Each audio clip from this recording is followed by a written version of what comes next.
আসবো আবহাওয়ার খবরের দিকে। আবারও বাড়ছে তাপমাত্রা। দক্ষিণবঙ্গের জেলায় জেলায় সর্বনিম্ন তাপমাত্রা কিছুটা বৃদ্ধি পাবে আগামী কয়েকদিনে, এমনটাই জানাচ্ছে হাওয়া অফিস।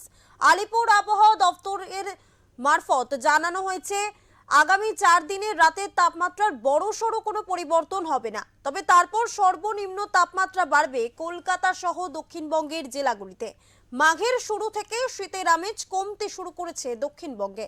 আবহাওয়া দপ্তর জানাচ্ছে রাজ্যের প্রত্যেক জেলায় ন্যূনতম তাপমাত্রা 2 থেকে 3 ডিগ্রি পর্যন্ত বাড়তে পারে। তাপমাত্রা বাড়লেও সকালের দিকে দক্ষিণবঙ্গের প্রায় সব জেলাতেই হালকা কুয়াশা থাকবে।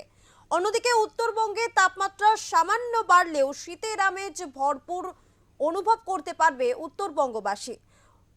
উত্তরেরও সব জেলাতেই কম বেশি কুয়াশা থাকবে। আপাতত তাপমাত্রা তেমন কোনো পরিবর্তন হওয়ার সম্ভাবনা নেই উত্তরবঙ্গে, এমনটাই জানিয়েছে আলিপুর আবহাওয়া দপ্তরের বিশেষজ্ঞরা।